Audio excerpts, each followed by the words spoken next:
Hi, I'm Zibby Owens, and you're listening to Moms Don't Have Time to Read Books. This 30-minute podcast features a new author interviewed by me every single day, 365 days a year, for about 30 minutes. I am also the publisher for Zibby Books, which publishes 12 books a year in fiction and memoir. Our books are already out now. You can check it out on zibbybooks.com. And we have a magazine called Zibby Mag, where we have lots of wonderful essays and lifestyle features. That's at zibbymag.com. We have classes at zibbyclasses.com. And I recently opened a bookstore in LA called Zibby's Bookshop at 1113 Montana Avenue at 11th Street in Santa Monica. I hope that you are able to enjoy some of our other offerings. But this here podcast is the basis of all of it and started in 2018. And no matter what I do, this is basically my favorite thing. Enjoy.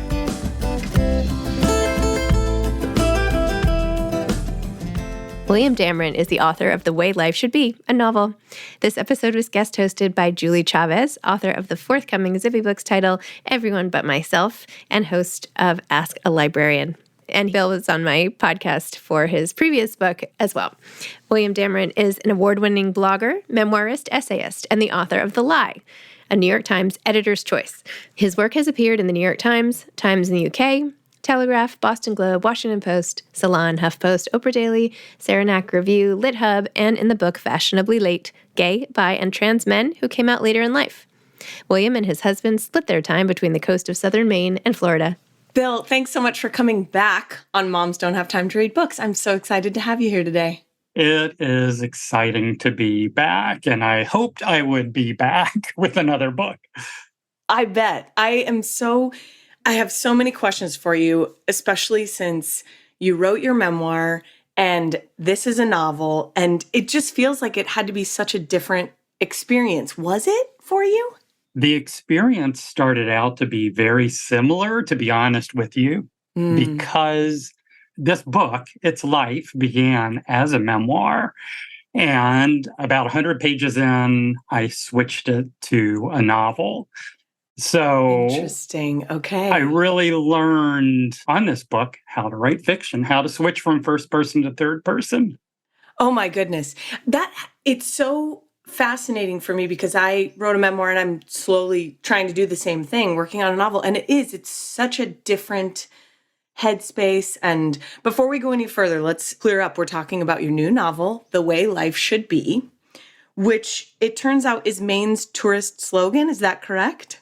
That is, it's one of the tourist slogans. Okay. The other one is Vacation Land and Welcome Home. Okay. The Way Life Should Be resonates much more for me. Absolutely. Will you give the listeners just a quick synopsis of what you would say the book's about? Sure. The book is about two dads who get a second chance, really. They get married later in life after coming out and finding each other, purchase a home in southern Maine, and they're living kind of an idyllic life as a second chance when one summer, all three of their nearly adult children descend upon their home, each in a crisis that threatens to tear the family apart. I thought this book was so well done. It is beautifully written. You. Some of the ways that you express things will really stay with me. And I especially loved how it feels like this book is about so many things. It feels like it's about marriage. It's about relationships. It's about parenting. And so I really do think there will just be something for everyone in it. So I'm so thrilled for you, and I'm so happy it's going to be out in the world. So congratulations on that. You really accomplished what you set out to do. Thank you. It is about a lot of things, and that was intentional. Mm-hmm. I wanted the reader to understand all the different scenarios, all the different issues that extended families have to go through, especially when they're in a tiny space and compressed into a small amount of time. And so I was trying to make the reader feel sort of that sense of being crammed into a small space, but also learning how to live with it and to laugh with it. Mm-hmm. There's such a tenderness to it. And I really I loved reading about that. I know I shared with you before we came on that I live in a small home with my husband and 2 teenagers. And I mean, I was texting them at swim practice just now saying, hey, don't shower until I'm done with this recording. Like, it's just, there's a whole different world for those of us that, we're down a bathroom and things get real, right? So Yes. you do that so well. And I think you do it so effectively by sharing the cottage rules. And before we talk about that, I want to tell you when I was reading through them. So my husband is kind of we won't call him a militant minimalist, but he's, aggressively happy when things are being thrown away. I don't know. But as I was reading the cottage rules, I was cracking up. I had a moment where I was like, I think my husband would like to live with Paul. So if he shows up at your door one day, you'll know why. He sounds like it. Oh my gosh. Yeah. Tell us about the cottage rules, because I know you have an author's note in the beginning that is the one piece of this book that is nonfiction. So will you tell everybody about that? That's right. So as I said, I began the book as a memoir, and my publisher said, I love the premise, but we think it would be better as fiction. It originally took place during the pandemic.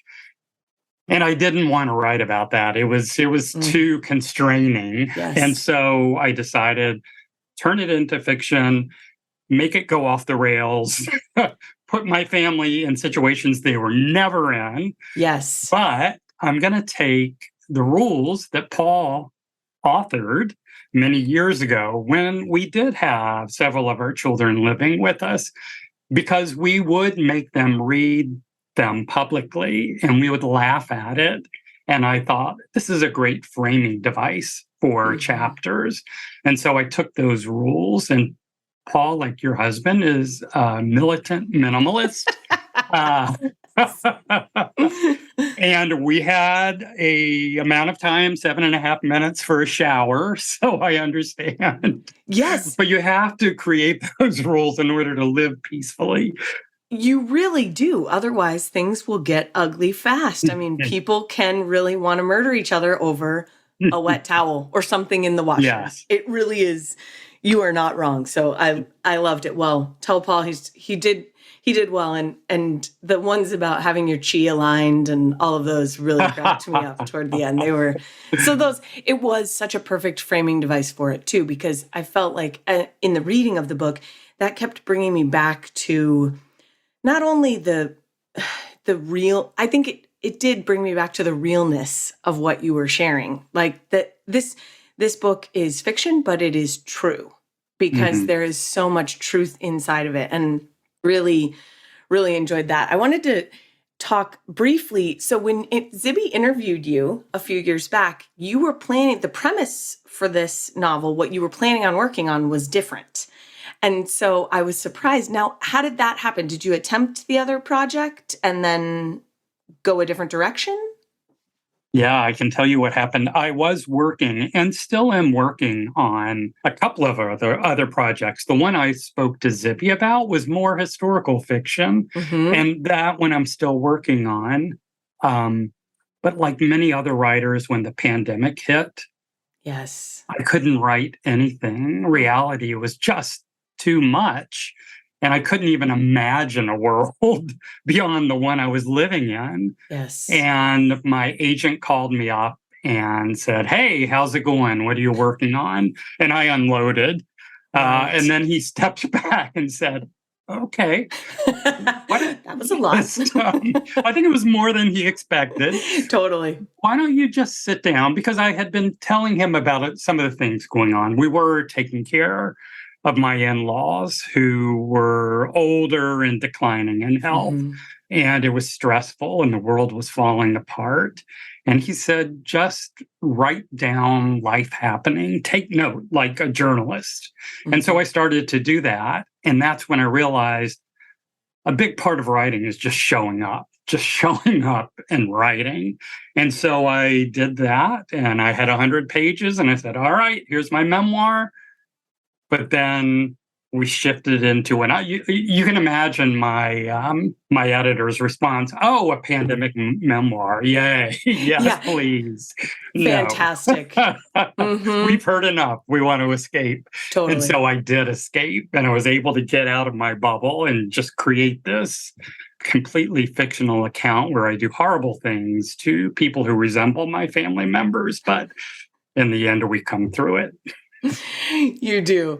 It is such a strange exercise, it feels like, to shift from writing things that actually happened to shift to, oh, I can make whatever I want happen in here. And so what fits this story best? So I really like the way that this book captures messiness, because I feel like that is, you can keep a clean house, but you can never keep the messiness out of our relationships and ourselves. And so I thought that this did such a good job. Are you a person? That's actually a good point, Yes. because the Washington Post that cited my book this Yes. weekend, they call it a noteworthy book for July and August. So exciting. That the joy of Dameron's novel is the chaotic messiness of a blended family that comes together in love and laughter. And I kind of loved the way that summed it up. So it is that chaotic messiness, and there always is that. Yes. But if at the root you're honest and authentic, you can get through it. Yes. Oh, I love that chaotic messiness. It's so true.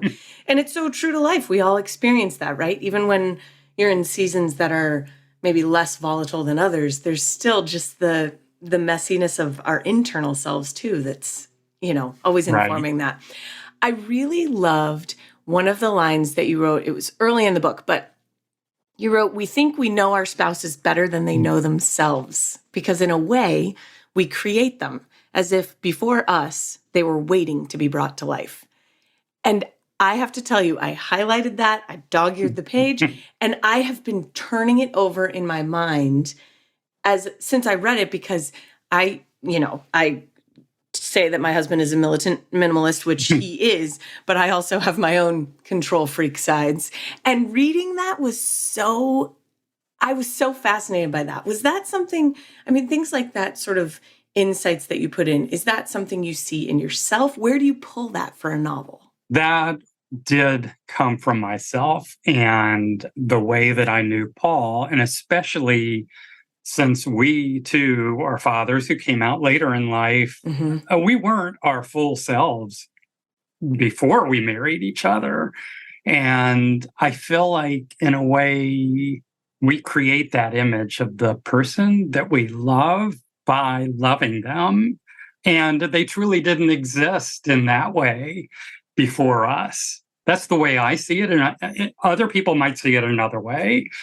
But for me, that's what it is. And it's also the absorbing of his memories and experiences.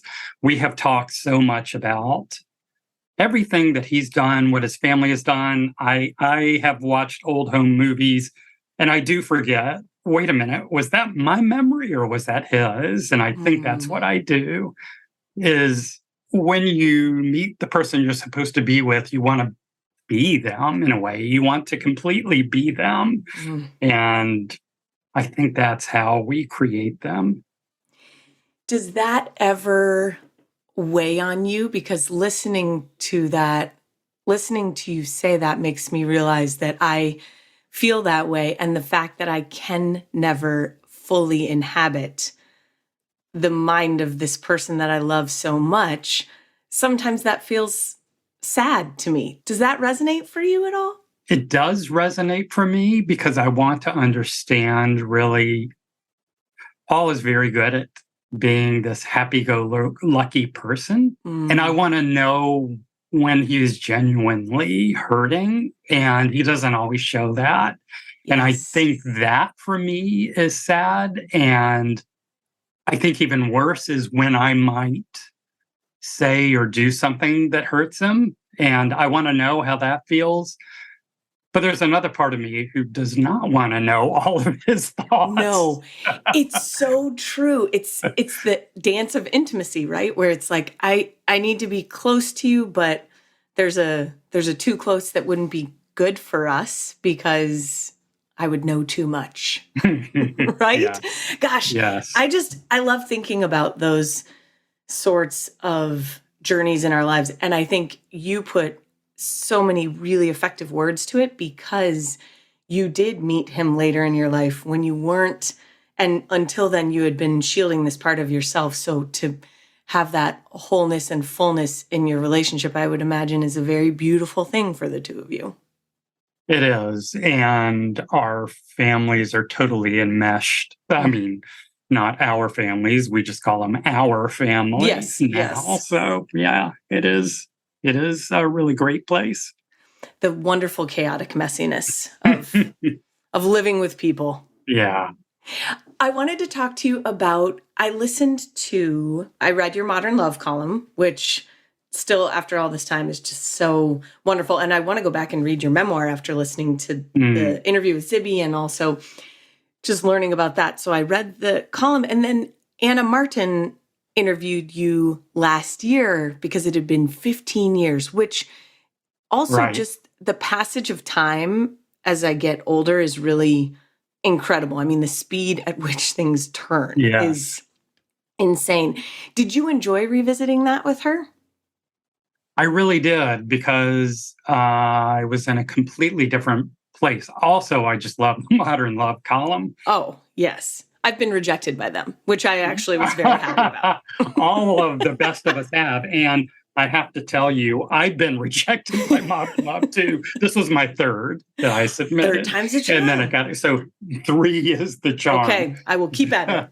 And I love when they interview the people who have spoken, because I want to know where they are today. My Modern Love column, if you read it, is really pretty much unresolved. Mm-hmm. It is me leaving my ex-wife and saying goodbye to all of that.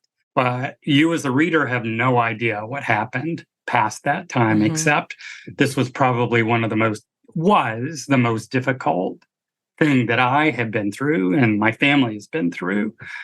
So I was really happy to get to revisit that with Anna and talk about where I am and where my kids are, and that we're all happy and whole. And my ex-wife is now engaged to another Bill. Oh, wow. I love that detail. Yeah. And I mean, I turned 60 this year. I was in my 40s when that happened. I had open heart surgery last December. So I saw that in the author's note that your heart almost expired, was the way you put it. It did. I was on the final edits for the book, and I had no knowledge of anything that was wrong with me except for a pain in my neck when I walked. And I went for a diagnostic procedure and they wouldn't let me leave the hospital. My arteries were one was 100% blocked. The rest were 80 to 90%. So it was a quintuple bypass. And that changed my life too. And it's interesting because in the book, I talk about near misses that people go through, these events where they almost die and how it changes them. And then here was fiction becoming real life as I'm writing the book. It was very profound. Yeah. How has that changed you? I am much more relaxed. I am much more relaxed with this book than I was the first book.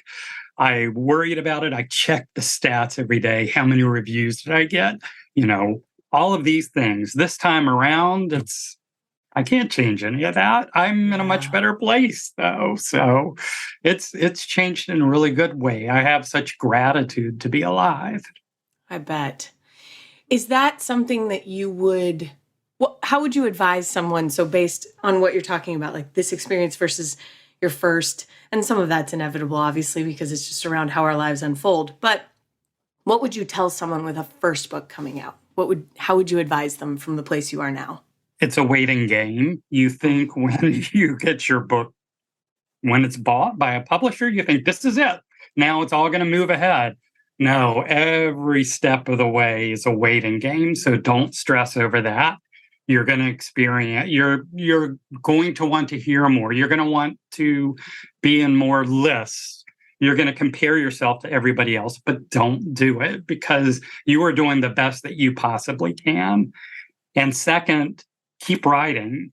When you turn in your book, work on the next one. I didn't do that with my first one. And then I found myself years later writing this one that I had to get done in 5 months. Oh, wow. So it's important that you just keep writing even as your first book is getting published, and that you're a good literary citizen, read other books, promote other authors, because that rising tide lifts all ships.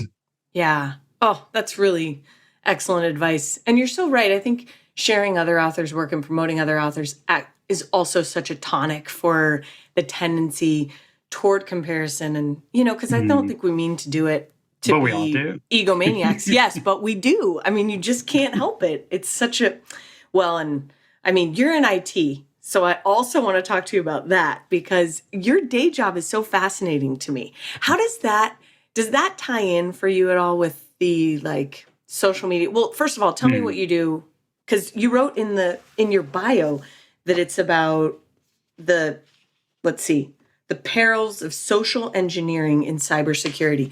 What does that mean? I don't understand. It is so relevant to what I write about because I write about identity and the way that people pretend to be people they're not. Okay. Or love, or to gain trust, or for some gain, or just to hide who they are. So a lot of my writing is about identity. I'm an IT director for an economic consulting firm. Okay. And cybersecurity is very important. And I head that up for the firm. And the way that most firms will be hacked or breached is through someone pretending to be somebody they're not. And someone will trust them and give them something. It happens with phishing emails. It happens through social media as well. This is the number one way that happens. It also happens in personal relationships. I experienced a catfishing incident where my picture was stolen. That's in the first book. And I think I've had 30 women and a few men now contact me and say, they've had an online relationship with somebody who used my stolen photo to catfish them. And they haven't lost money, but they've lost maybe something more valuable, their trust and emotions.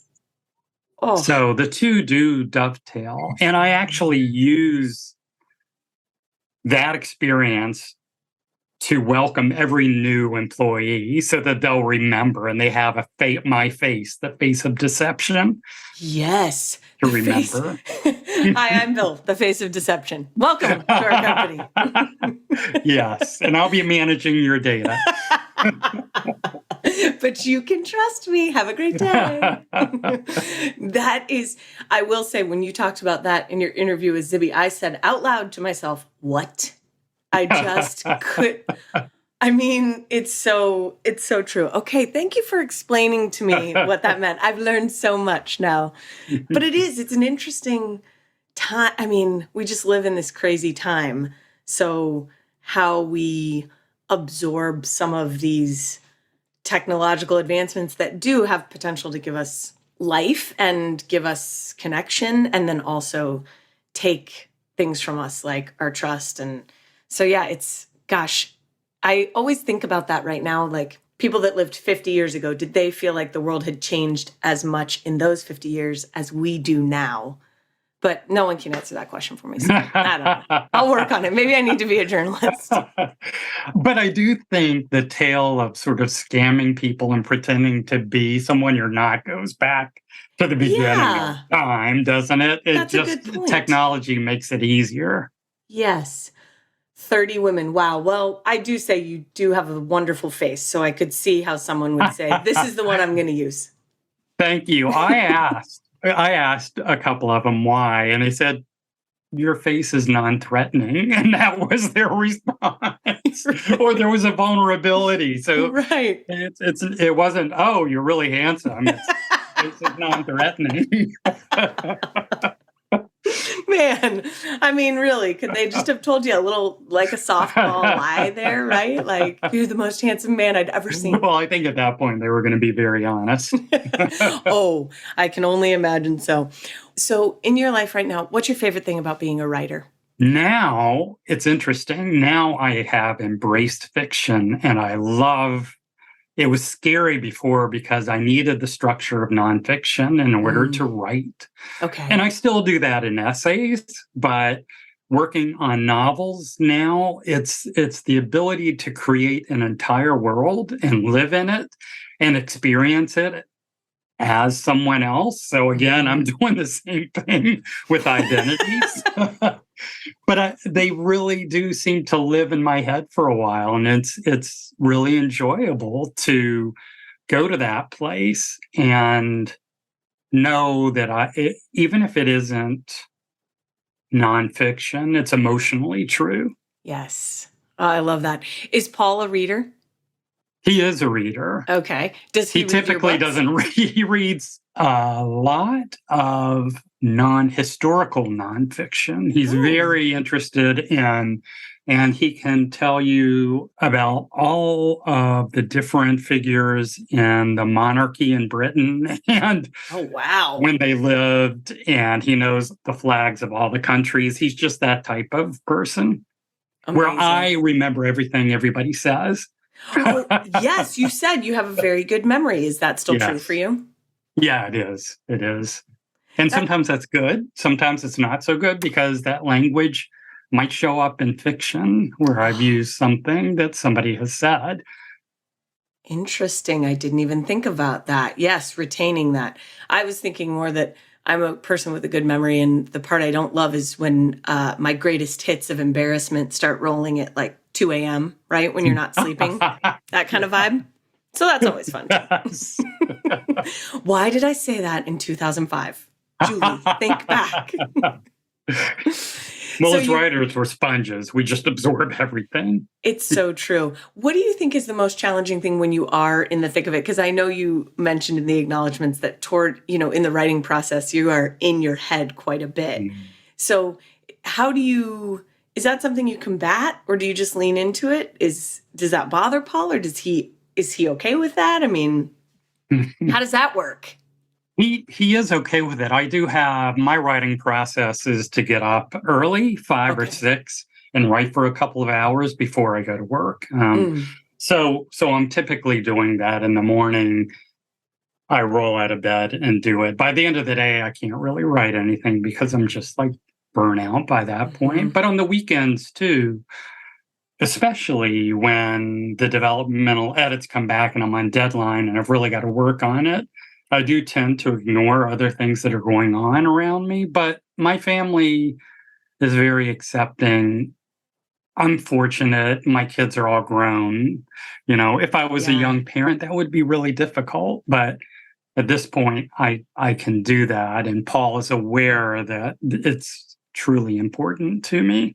Yeah.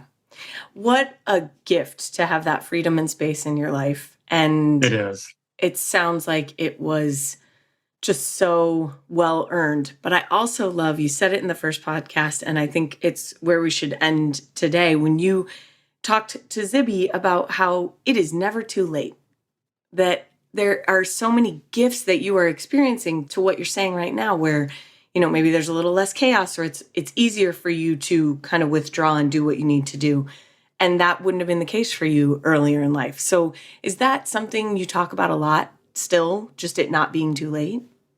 Oh, yeah, I do. I mean, I came out at 43, got married for the second time at 47, published my first book at 55, and now my first novel at 60. And I plan on continuing to try and achieve those milestones. And in a way, I have so much more experience to draw from now. So it really is never too late. And it's also what I'm writing about in my next book of fiction. It's the man who goes through open heart surgery and wakes up to the world. And so I'm using that personal experience for my gain again in my writing. Oh, I love it. I was going to ask what you were working on next. That is so wonderful to hear. Waking up to the world. Gosh, something we're just constantly doing.